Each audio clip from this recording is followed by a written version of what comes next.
Hello and welcome to Big Picture. I am Vishal Dahiya. The longest ever economic blockade in Manipur, which was called and organized by the United Naga Council, has come to an end after 139 days. And this after causing a lot of trouble to the people of Imphal Valley. There is another development in the state of Manipur, and that is the first ever BJP government has won the trust vote in the assembly also. So N. Singh, the first BJP chief minister, is now firmly in the saddle, and the economic blockade has also come to an end. The tripartite talks will continue for finding a permanent solution to this problem. We will have a long discussion on this issue today in the studio, and I'm joined by a distinguished panel of guests. Let me introduce you to them. On my right is Deepak Diwan, the editor of Northeast Sun, and then we have Mr. Kalyan Baruah, the chief of bureau of Assam Tribune, and we also have Balmiki Prasad Singh, the former governor of Sikkim and former home secretary. We will also be joined by Pradip, Phanjoubam on the phone line. He is the editor of Imphal Free Press. So let me begin the discussion by a straight question to you, Mr. Diwan. The first and the most important thing which has happened is the end of the economic blockade. And the United Naga Council says that the government has been sympathetic to their demands, and they want the constitutional process and the dialogue process to continue further. So that's why they are ending the blockade. But one of the prominent demands which the UNC had was against the creation of 7 new districts. So is there any word on that particular demand being met by the new government, or is that something which is going to come farther away in the process? No, if you see the memorandum of understanding which was signed yesterday, the clause number 1 says that they will recognize the earlier 4 MOUs or agreements signed between UNC and Government of Manipur, which were sidelined by the Manipur government earlier. They would be taken into picture and talks would continue. Obviously, because that means Nagas were not consulted. Now they would be consulted, and there's a reference to that. That will come up in the next round of meeting, which is going to be at the political level. Because that's going to be a very, very important issue, and that's going to be one of the biggest thorn in this entire process. Mr. Baruah, let me bring you in.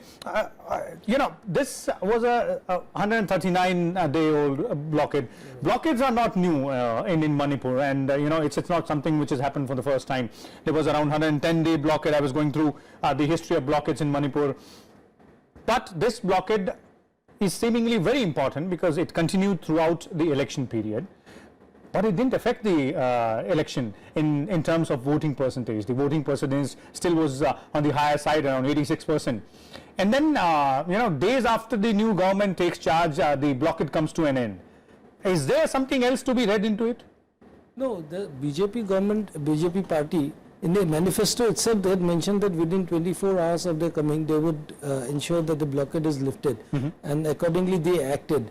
People were very upset with this because there is a prolonged blockade, means there's a lot of other side of the factor. It's like the prices of essential commodities go up, prices of fuel, prices of cooking gas, medicines, everything goes up. And people were frustrated. Traveling, people cannot travel from one part of the state to the other part of the state because the highways are blocked. So it was a huge harassment for the people of Manipur. And in a way, the BJP, because the Congress, the fear was that if Congress government continues, the blockade might continue again, because the state, there was no sign of Singh trying to end the blockade. Because he was adamant upon his point of view. I'll go to the ex-governor Balmiki Prasad Singh, but I guess Mr. Diwan want to pitch in on this. See, the thing is, if a newly elected government can resolve the issue in 3 days' time, Ibobi could have also done it, because he didn't want to do it. Mr. Singh, the former chief minister of Congress, he was using this as a plank in the election to muster support of the valley people against the tribal, saying that, you know, this UNC is part of the NSC and IM, all making all these kind of allegations. Then he rigged up the issue of framework agreement that we have been deprived from any clue. Basically, he was trying He was trying to get protest. votes on that plan. And that's seemingly because the Valley has 40 seats, the majority of the seats out of the 60 seats in the assembly. Yeah, That's yes, it. sir, right. Okay, and let me bring in Mr. Balmiki Prasad Singh, somebody who's been at the helm of affairs in Northeast in one way or the other. You've been the former Home Secretary, you've been the former Governor of Sikkim as well. Can you give us a little bit of clarity on how and why these blockades have come into picture, and is there a permanent solution to these issues? I must tell you about this particular blockade first. A chief minister who has been in office for 15 years, Okay. he does not do administrative reorganization in the 15th year. He had a record of service to the people of Manipur for 14 years earlier. So when he does that, it has a purpose, and the purpose is not administration. So whenever you indulge in such things, you know the consequences. It is not very clear to me, it will be clear, as to what was the report. When you do some such thing, people tell you, the intelligence agencies tell you, your own administration tells you, the government of India's intelligence agencies tell you that what are the likely consequences. Pros and cons of the decision to be taken. Yes. So it was something which was secured, the blockade was secured. And that was quite clear in my mind. Whosoever comes to power, the blockade will go. Because one of the great benefits of democratic elections is that it generates new hopes, new ideas. And in that, blockade has no place. Talking of blockades in general, in the Northeast it is not an unknown commodity. But this blockade was to be quite funny. You don't harass your own people. And I was surprised that such a thing was done. What I want now from the new administration, its priority is, which has been secured today, to have a vote of confidence. They have won the vote of confidence. But political stability is still a factor. Okay, that's still effective. We'll come Yes, to that. We'll yes, come to that, yes. Mr. Singh. We'll come to that a little later. Yes, Let's yes. first deal with the blockade issue in detail. Let me bring in one more gentleman, and he's going to join us on phone line straight from Imphal. He is the editor of Imphal Free Press, Mr. Pradip. If you can hear me, Mr. Pradip, what exactly is the situation right now out there in the state capital, and how is it going to impact the coming days, specifically the very fact that the normalcy will return to the state, specifically to the valley, after more than 4.5 months?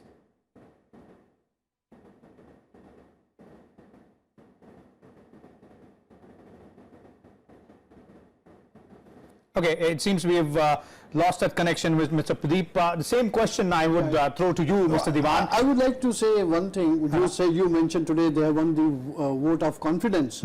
I think the Manipur government has also began to win the confidence of the tribals in the state. Okay. Which during Ibobi's rule as a chief minister, there was a total distrust between the valley and the hill.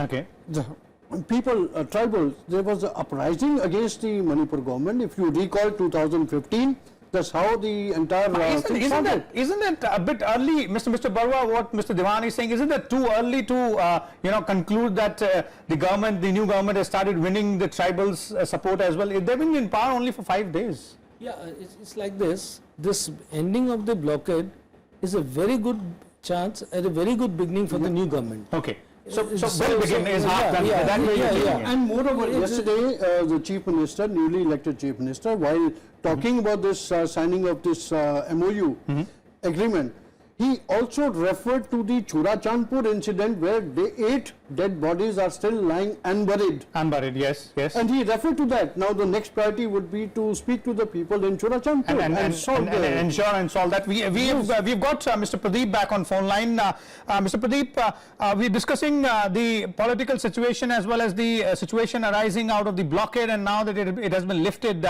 since you're there and you represent the Imphal Free Press as its editor.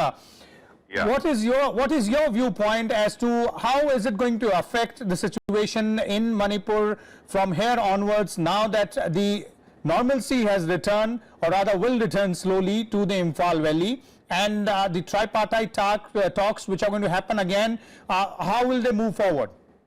That's difficult to say how it will move forward. For the moment, it's positive that at least the blockade is gone. But the core issue of the discussions are still not dealt with at the moment. The thing about the 7 districts, whether they're going to be rolled back, and also about the general issue that basically that the 7 districts, whether they will be rolled back. If the UNC is insisting that they should be rolled back, then I think there's going to be still problem, because the other side also can resort to such agitations, the blockades and all that, which had happened actually in the past. The Southern Hills Demand Committee, they were also very, very aggressive when they were demanding their district. So I think the roadblock could be there. If the next round of tripartite talk is going to be still on the issue of rollback of the 7 districts. So the government, both the state government and the central government, will have to tread this path very carefully. One more question, Mr. Pradip, I have is related to today's political developments. The first BJP government in the state has finally won the vote of confidence, and it came by with the support of an independent, with the support of a Tribune Congress MLA, and with the support of a Congress MLA as well. So is that a setback to the Congress, which was claiming so far that they were the wronged party and they should have been allowed to form the government, rather invited to form the government? If they are able to stay together, they have 27 now. There's one which probably, who has defected to the BJP, probably he is going to be disqualified. And then there's going to be a by-election where he may come back, probably will come back because he will be contesting as a minister and all that. But even then, if 27 people in the opposition still hang on, then there's going to be a lot of pressure on the BJP government, because it's also a very fragile kind of a coalition. You have so many parties in there, and then all the other to ensure that the other parties stay, they have given away all the portfolios, all the ministerial berths to the other parties, so they have very little left for their own partymen, and that could, in the long run, when right now, okay, the euphoria is there that they have managed to form the government, they have managed to win the floor test and all that. But after some time, after say about a month later, when you see all those ministers from other parties in their cars and motorcades, and the party's own MLAs, BJP's own MLAs sitting there as MLAs only, I think there's going to be resentment there. I don't know how they will manage that, but I think that will be a very difficult task for the leadership of the BJP. Okay, it's going to be very difficult. Thank you, Mr. Pradip. We'll come back to you again. Please hang on. Let me bring in Mr. Diwan and Mr. Baruah out here. As Pradip was pointing out, I almost have the same views that it's a very fragile coalition out there. He also pointed out to the fact that the ministry which has been formed, despite the fact that BJP is the largest partner of that coalition, has only 2 ministers, including the chief minister, and those who are the smallest partners have the largest share in the ministry. So is that imbalance have started to show in the beginning itself, Mr. Diwan? Well, the thing is, if you look at the kind of politics is being played in the past in Manipur, it's very difficult to keep your intact with your MLAs with you in the party. So it was I think Biren had no choice. He had to give them ministership. Otherwise, he would have lost. To ensure that the flock remains together. So earlier Congress had claimed that they have the support of NPP. It is only when the NPP President Conrad Sangma, who was present there, he made a statement same evening that we are supporting BJP, and I'm saying this. And they have, almost all of their legislators end up becoming the ministers. One is deputy chief minister, the others are ministers. The ministers. This has been a problem. I'll come to you as well, Mr. Singh, a little later, because this has been a problem seen in smaller states specifically. It becomes really difficult in situations where it's a hung assembly. It becomes really difficult to keep your flock together. And is this going to be a big issue for Biren Singh out here? This is BJP's first government. He's there as the chief minister for the first time. So it's going to be a little difficult for him, do you believe? Yeah, let me begin by saying that Manipur is known for its political instability. Before Ibobi Singh came, I think every 6-7 months there used to be a new chief minister. So Biren Singh, in a way, he was clever. He read from the past and took a leaf out of the history and decided to keep his flocks who were out of his party happy rather than his own partymen, because that would have led to instability for sure. Now, because the other MLAs belong to the BJP party, he may have some kind of leverage with them, give them some kind of post like chairmanship and others. There are a lot of other deals that can be made. And so he took a chance. He gave the alliance partner the larger role and kept, I think he will keep his flock happy by giving him doling out other measures. But for now he has made the right moves, but with Manipur you can never say. Okay, it's not going to be easy for him. Let's see, let's wait and watch. Mr. Singh, let me pose another question to you. You've been a constitutional authority as well. You've been the governor of Sikkim. Now there are questions being raised by the opposition now, the Congress, which happens to be in opposition and which in these election results was the single largest party, that on the conduct of the governor. There are questions being raised in as far as the conduct of the governor in Goa as well as Manipur. Since we are discussing Manipur specifically, you've been an ex-governor, the former governor. Do you believe that the decision taken by Manipur's governor was constitutionally right? There's no, no question can be raised on that particular decision. At a moral level, in Goa, BJP had lost the election because they were the government in power. And in Manipur, Congress had lost power because they were the government in power. Now, normally what happens, that if there is a hung house, the erstwhile party which is in power goes and says that no, the mandate is against us. Is against us. Okay. Because we were in power and we lost. We could not get the mandate back. Now, this was not done either in Goa or in Manipur. In Manipur, on the contrary, as the reports indicate, the chief minister said that I will resign, but you simultaneously you give me the letter to form the government. Now, this is not done. As soon as the results are announced, even if you get a majority, you write a letter to the governor saying that I resign, and then the governor is duty bound to give you a reply saying that you continue until further arrangements are met.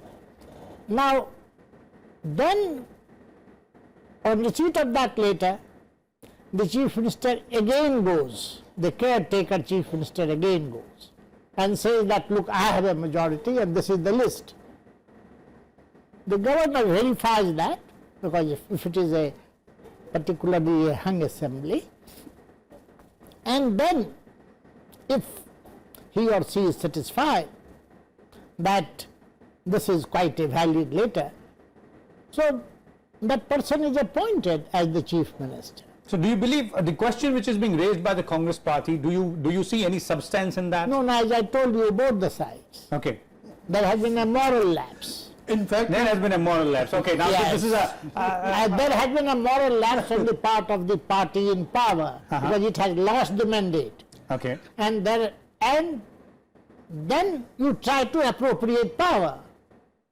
Now, the other side comes and says, no, I have majority. Okay, But let what me, can the government let, do? let me bring in the other two gentlemen. Mr. Baruah, do you believe there was a moral lapse from the erstwhile ruling party that justifies the governor's conduct and no questions can be raised? Is that how?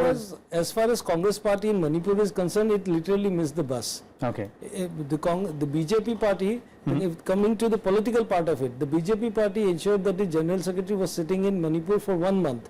Then Himanta Biswa Sharma went in from, who is the chief of NEDA. So they acted swiftly and they were And politically Congress more was- clever. why That's the the point. AICC was slipping or what, I don't know. They sent the General Secretary at the last moment and then they decided to cobble together. Then they were fighting among themselves. By the time they missed the bus. Okay, let's move from the political instability, since all of us seems to be of the same opinion that Manipur is a state where the political stability is a far-fetched dream, and given the fact that Mr. Biren Singh is running a coalition government, things won't be that smoother for him as well. I just want to tell you here on political stability. The situation is pregnant with possibility. On the one hand, Mr. N. Biren Singh, the former footballer and the former minister, was till October a member of Mr. Ibobi Singh's Government. And he was the spokesperson of the Yes. Singh government. Yes. He was a spokesperson. Yes. Virtually the number Then, He was the face of the government. yes. He was virtually the Yes. number 2. Then the deputy chief minister, who belongs to the National People's. Yeah, that's Yes. Mr. Singh, I would like to cut in here because we are running out of time. I'll just one sentence I will tell you. He rose to become the DG police under Mr. Ibobi Singh. From IG to DG is a big thing. And both of them have now moved to form a government together. So both sides know each other. So there is still a probability. Let me come back to the original question, the original point, that is about the blockade. Now the normalcy seems to be returning, blockade has finally come to an end. But as Mr. Pradip was pointing out, that it's not going to be really easy, given the fact that the original bone of contention, that's the creation of 7 new districts, is yet to be addressed. So is that going to be the single largest problem or single largest issue which has to be tackled by Biren Singh as the chief minister, or is there something else? Quickly, if both of you can. Well, if you look at the past, Mr. Ibobi Singh was not willing to talk to anybody there on his own without consulting Nagas or Kukis. He created these 7 districts. Now, at least government has agreed in this MOU to go back to the core issue and discuss with all the stakeholders, not only with Nagas, all the stakeholders. All the stakeholders. So naturally, let's wait for some outcome, So it's a some wait and watch understanding. situation. What do you feel, Mr. Yeah, Babu? I feel that Manipur government has to take some initiatives, like it has to repair the other highway. There are 2 national highways. Yeah. Otherwise, they will always fall ransom to this blockade. To this politics. blockade politics, Whichever yes. group comes, they will try and impose some blockade. You will always be at their ransom. So it is better to develop the other highway, the second highway, and repair this also. The infrastructure development really needs some focus. So infrastructure development is Which- another basic yes, issue which yes, needs yes, to be yes, addressed. yes. Okay. It has to be addressed. Okay, that's wonderful. So that's how things look like right now in Manipur. The economic blockade has been lifted. The normalcy seems to be returning to the state and specifically to the valley. But the new chief minister has his hands full, not only politically, but also in terms of policy decisions. The first and foremost will be to ensure a permanent solution to the politics of blockade, and that situation will arise when the tripartite talks will take place in a month's time.